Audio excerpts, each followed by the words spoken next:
Hello student, आज का हमारा टॉपिक है डिफनेस, जिसको हियरिंग लॉस या हिंदी में बहरापन कहा जाता है।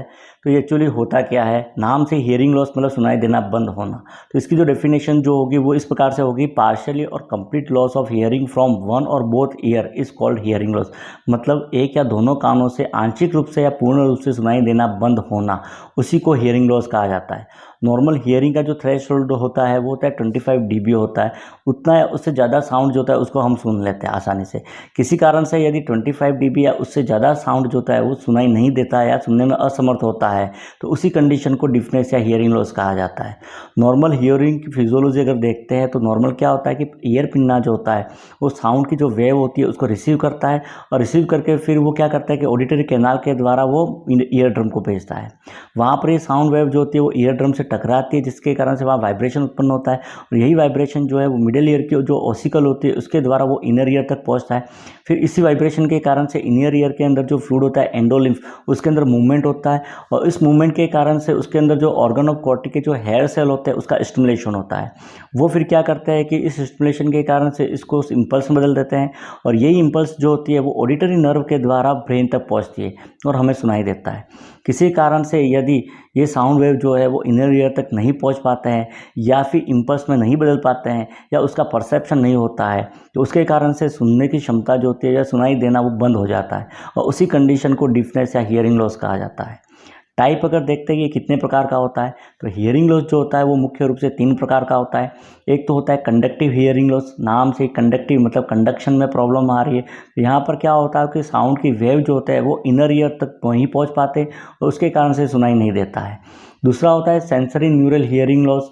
सेंसरी न्यूरल हियरिंग लॉस जो होता है वो 2 प्रकार का होता है। एक तो सेंसरी होता है, सेंसरी जिसमें कोक्लिया आता है कि कोक्लिया में किसी प्रकार की कोई प्रॉब्लम है, उसके कारण से इम्पल्स जो है वो नहीं बन पाती है, इसको कोक्लियर हियरिंग लॉस भी कह सकते हैं हम। दूसरा होता है न्यूरल हियरिंग लॉस होता है। ये न्यूरल हियरिंग लॉस मतलब नर्व से संबंधित प्रॉब्लम, और ये भी 2 प्रकार की होगी। एक तो पेरीफेरल हियरिंग लॉस होगी, जिसमें ऑडिटरी नर्व जो होती है उसमें किसी प्रकार की कोई प्रॉब्लम आ जाती है, तो उसके कारण से नर्व इम्पल्स जो है वो ब्रेन तक नहीं पहुंचेंगे। जबकि दूसरा होता है सेंट्रल हियरिंग लॉस, नाम से सेंट्रल मतलब सेंट्रल नर्वस सिस्टम, खास करके ब्रेन में किसी प्रकार की कोई खराबी है, तो उसके कारण से साउंड की जो इम्पल्स होती है उसको रिसीव नहीं कर पाएगा, मतलब परसीव नहीं कर पाएगा, और उसके कारण से सुनाई नहीं देगा। और तीसरा होता है वो होता है मिक्सर टाइप होता है।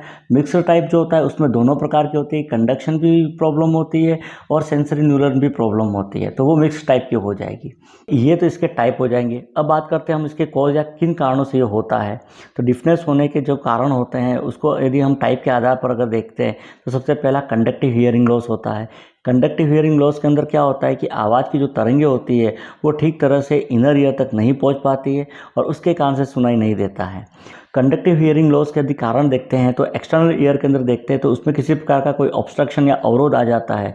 उस अवरोध के कारण से साउंड की वेव जो होती है वो इनर ईयर तक नहीं पहुंच पाती या मिडिल ईयर तक नहीं पहुंच पाती है, जिससे कि सेरुमन इन्फेक्शन या ईयर वैक्स जिसको कहते हैं वो जमा हो जाता है। उसके कारण से ईयर कैनाल ब्लॉक हो जाएगी, और साउंड की वेव जो होती है वो टिम्पेनिक मेम्ब्रेन तक नहीं पहुंचेगी। दूसरा ओटाइटिस एक्सटर्ना होता है, जिसमें एक्सटर्नल ईयर जो है उसमें इन्फ्लामेशन हो जाएगा, तो इन्फ्लामेशन के कारण से वहाँ सूजन होगी, और सूजन के कारण से एकॉस्टिक मैटर जो होता है वो ब्लॉक हो जाएगा, उसके कारण से प्रॉब्लम हो सकती है।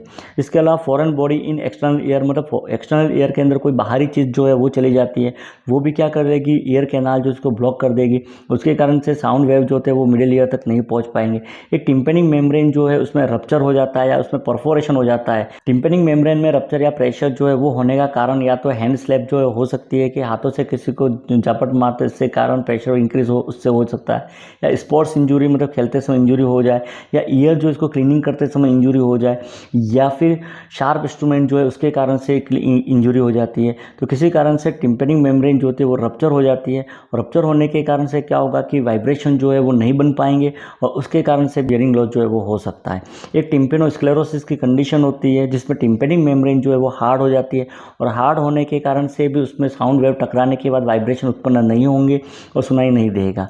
दूसरा, मिडिल ईयर के अंदर किसी प्रकार की कोई प्रॉब्लम है तो उसके कारण से भी कंडक्टिव हियरिंग लॉस हो सकते हैं, जैसे ओटाइटिस मीडिया, जिसमें मिडिल ईयर में इन्फ्लामेशन हो जाता है और मिडिल ईयर के अंदर फ्लूइड का कलेक्शन हो जाता है, जिसके कारण से साउंड वेव जो होती है वो इनर ईयर तक नहीं पहुंच पाती। दूसरा ऑटोस्क्लेरोसिस होता है। ऑटोस्क्लेरोसिस के अंदर ऑसिकल जो होती है वो हार्ड हो जाती है और स्टेपिस बोन जो होती है वो ओवल विंडो से फिक्स हो जाती है, जिसके कारण से वाइब्रेशन जो होते हैं वो इनर ईयर तक नहीं पहुंच पाएंगे। ईयर के अंदर किसी प्रकार का कोई ट्यूमर है उसके कारण से भी, या कोलेस्टेटोमा होता है तो उसके कारण से भी साउंड जो वेव जो होते हैं वो वाइब्रेशन में कन्वर्ट नहीं होंगे, या फिर वाइब्रेशन जो है वो इनर ईयर तक नहीं पहुंच पाएंगे और उसके कारण से भी कंडक्टिव हियरिंग लॉस हो सकती है।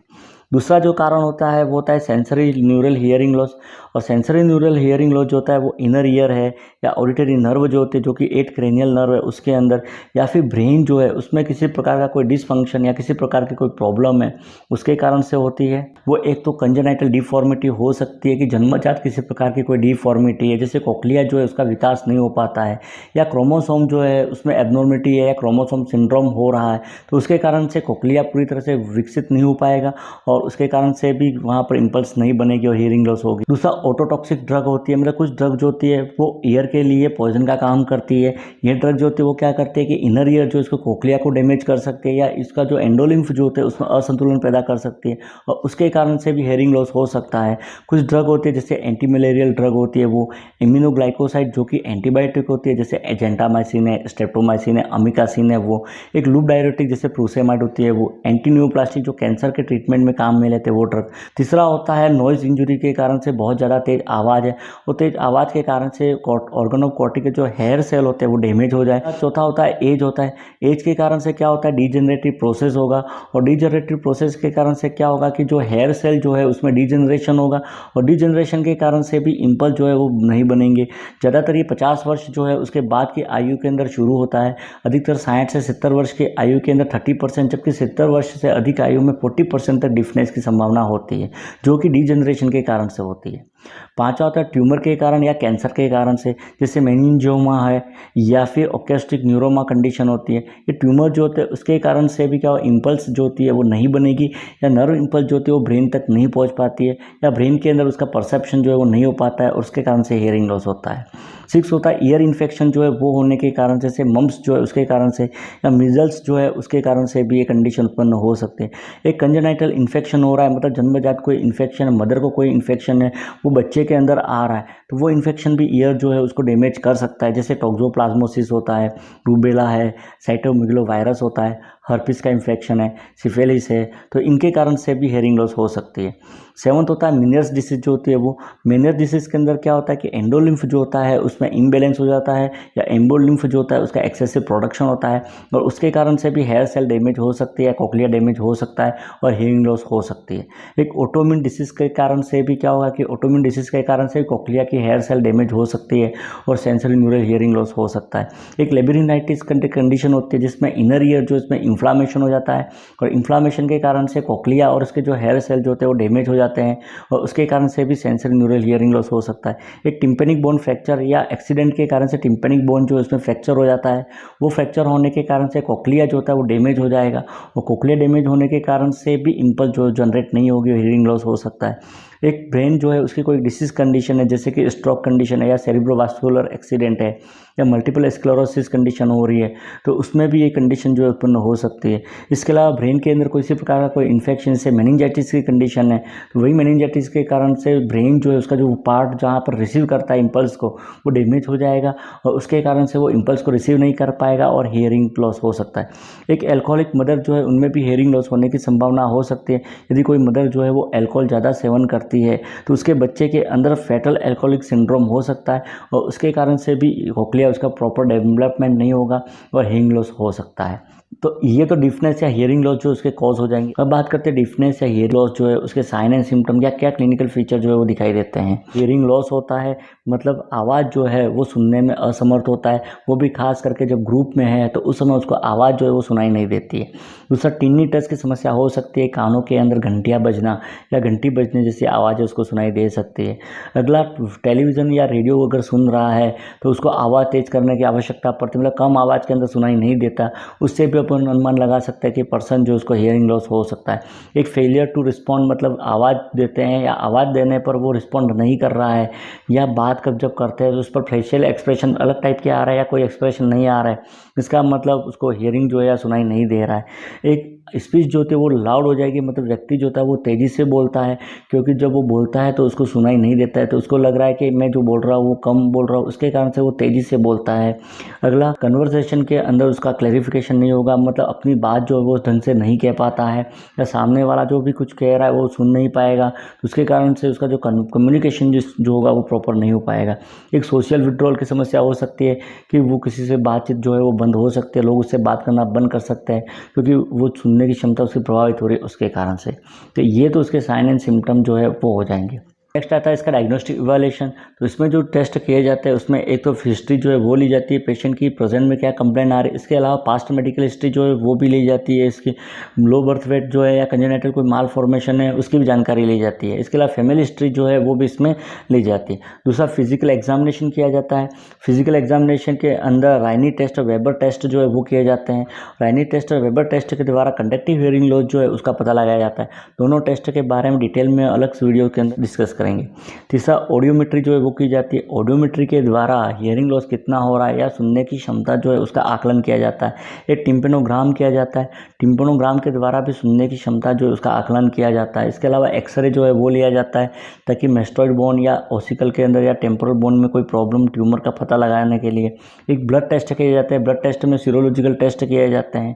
तो ये तो इसका डायग्नोस्टिक इवैल्यूएशन जो है वो हो जाएगा। फिर आता है इसका मैनेजमेंट। तो मैनेजमेंट के अंदर एक तो मेडिकल मैनेजमेंट होता है। मेडिकल मैनेजमेंट के अंदर फर्स्ट तो जो अंडरलाइन कॉज जो होता है, मतलब जिस कारण से डिफनेस हो रही है उसको ट्रीट किया जाता है। जैसे यदि इन्फेक्शन हो रहा है तो उसको ट्रीट करने के लिए एंटीबायोटिक थेरेपी जो है वो चलाई जाती है। अगर ईयर कैनाल के अंदर ऑब्स्ट्रक्शन हो रहा है तो ईयर वैक्स जो है उसको रिमूव किया जाता है। ईयर वैक्स को रिमूव करने के लिए ओरल टॉयलेटिंग, मतलब ईयर इरिगेशन जो है वो भी किया जाता है। थर्ड, इन्फ्लामेशन जो हो रहा है उसको कम करने के लिए कॉर्टिकोस्टेरॉइड थेरेपी जो है वो चलाई जाती है। अगला, हियरिंग के अंदर असिस्ट किया जाता है। इसके लिए उसको हियरिंग एड जो होता है वो प्रोवाइड कराया जाता है। हियरिंग एड एक डिवाइस होता है, और ये डिवाइस क्या करता है कि साउंड जो होता है उसको एम्पलीफाई करने का काम करता है, मतलब ये साउंड जो है उसको तेज कर देता है, और तेज करने के कारण से उस पर्सन जो है उसको सुनाई देता है। इसके अलावा साइन लैंग्वेज जो है वो सिखाई जाती है। साइन लैंग्वेज के अंदर हैंड की मूवमेंट और फेशियल एक्सप्रेशन बताया जाता है, और उसके द्वारा कम्युनिकेशन जो है वो उसको बताया जाता है। तीसरा, उसके अंदर ओरल रिहेबिलिटेशन किया जाता है। ओरल रिहेबिलिटेशन के अंदर बहुत सारी टेक्निक होती है, उन टेक्निक के द्वारा उसको कम्युनिकेशन स्किल जो है उसके बारे में सिखाया जाता है। ओरल रिहेबिलिटेशन को हम अलग वीडियो के अंदर डिस्कस करेंगे। अगला, इसमें सर्जिकल मैनेजमेंट होता है। सर्जिकल मैनेजमेंट में एक तो implantable middle ear hearing device होता है। ये डिवाइस होते हैं जिनको ऑपरेशन के द्वारा इम्प्लांट कर दिया जाता है, और इसमें ज़्यादातर ये सेंसरी न्यूरल हियरिंग लॉस जो है उसमें काम में लिए जाते हैं।